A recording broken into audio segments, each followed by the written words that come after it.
और अब बात करेंगे दिल्ली की, जहां प्यार करने की कीमत एक शख्स को अपनी जान देकर चुकानी पड़ी। जी हां, पति पत्नी दोनों को घर में घुसकर गोली मार दी गई। किसी तरह भागकर पत्नी ने अपनी जान बचा ली, लेकिन 4 गोली लगने की वजह से पति की जान नहीं बच सकी।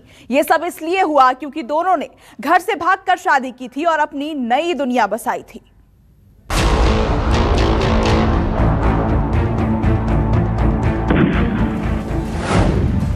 पनीर मंगवाया, चाय पी, पति पत्नी को गोली मार दी।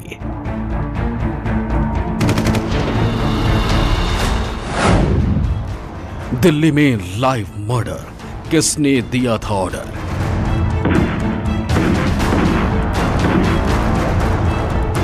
सीसीटीवी कैमरे में कैद हुई ये तस्वीरें दिल्ली में हुए एक संगीन गुनाह के सबूत हैं, जब एक शख्स को दौड़ा दौड़ा कर गोली मारी गई।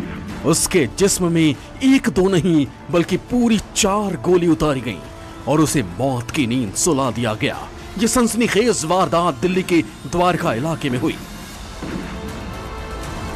तारीख 24 जून 2021, वक्त रात के 9 बजे, जगह अमराई गांव, दिल्ली। दिल्ली के अमराई गांव में बना यह घर गोलियों की तड़तड़ाहट से गूंज उठा। गोली इस घर में रहने वाले विनय और उसकी पत्नी किरण पर चलाई गई थी। बाकायदा हमलावरों ने पहले चाय पी, फिर पनीर मंगवाया और इसके बाद पति पत्नी पर फायरिंग कर दी। एक गोली लगने के बाद जान बचाने के लिए किरण छत की तरफ भागी।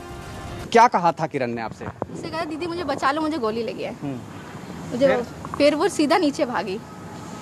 फिर नीचे भागी। क्या क्या लग रहा था आपको देख के? क्या हुआ है? क्या? मुझे लगा कि वो कोई बहुत बड़ी प्रॉब्लम हुई है, क्योंकि मैंने पहले बार किसी को देखा था कि वो पूरे ब्लड से नहाई हुई थी और वो बहुत घबराई हुई थी, डरी हुई थी।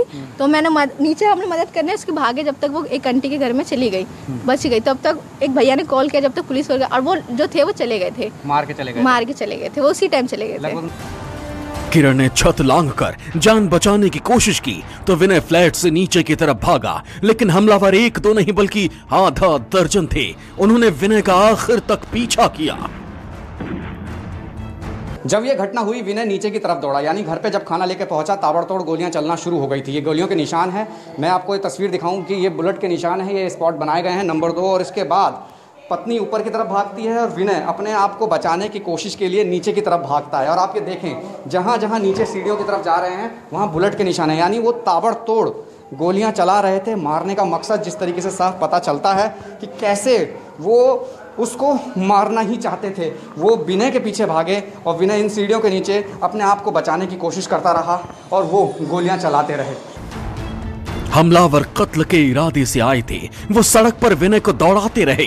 देखिए कैसे सड़क पर हमलावर विनय का पीछा कर रहे हैं। सड़क पर लोग भी मौजूद हैं, लेकिन किसी ने विनय को बचाने की कोशिश नहीं की। पत्नी अगस्त में ही उनकी शादी हुई थी और जिस तरीके से कहा गया है कि वो यहाँ रह रहे थे, आप ये तस्वीर देखें, गोलियों के निशान यहाँ भी है। मकसद मारना ही था और जिस तरीके की तस्वीर है वो काफ़ी हैरान कर रही है। हमलावर ने विनय को 1-2 नहीं बल्कि पूरी 4 गोली मारी। इस बीच पुलिस को कॉल किया गया।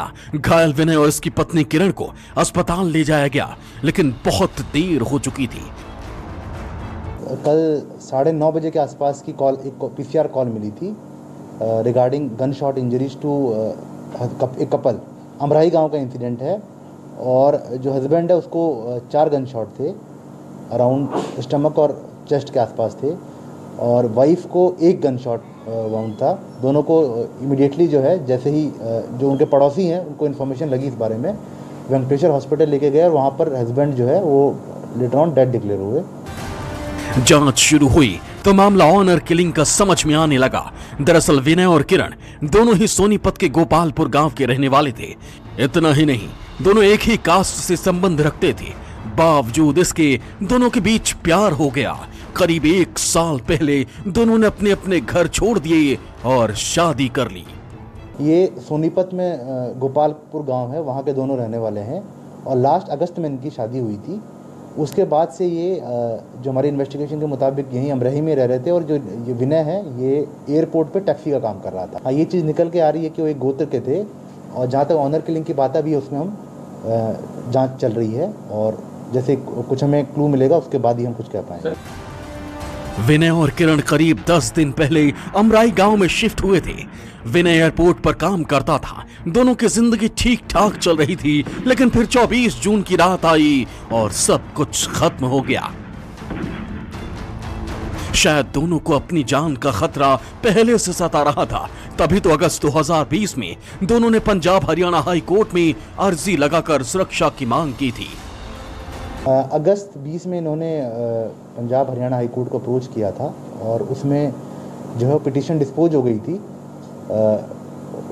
जो लोकल पुलिस है उसको डायरेक्शन दी गई थी सोनीपत की फॉर एक्शन के लिए एट देयर ओन लेवल। बकौल पुलिस वारदात में शामिल हमलावरों की पहचान हो गई है, जिनमें लड़की के परिवार के लोग ही शामिल बताए जाते हैं। इनमें किरण के सगे भाई, चाचा और चचेरे भाई का नाम सामने आया है। वहीं पुलिस ने किरण के पिता को हिरासत में ले लिया है।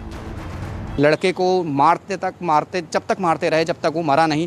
कई गोलियां उस पर चलाई और ये पूरी तरीके से साफ था कि ये परिवार नहीं चाहता था कि ऐसा हो, क्योंकि ये एक विवाद है गांव में, एक गोत्र में इस तरीके से नहीं हो सकता जिस तरीके की तस्वीर अभी शुरुआती जांच में साफ हुई है। लेकिन ये साफ है कि एक ऑनर किलिंग का मामला है, जहाँ एक लड़का लड़की को जान से मारने के मकसद से परिवार वाले आते हैं। जहाँ लड़के की मौत होती है, लड़की अभी भी ज़िंदगी और मौत की जंग लड़ रही है। लेकिन तस्वीर साफ है कि पुलिस इस मामले में सीक्वेंस तलाशते हुए आरोपियों की तलाश कर रही है। विनय की मौत हो चुकी है, जबकि किरण की हालत अभी भी गंभीर बनी हुई है। पुलिस आरोपियों को जल्द गिरफ्तार करने का दावा कर रही है, लेकिन विनय और किरण के लव का इतना भयानक अंजाम होगा, किसी ने सोचा नहीं था। दिल्ली से राहुल प्रकाश के साथ ब्यूरो रिपोर्ट, न्यूज़ 24।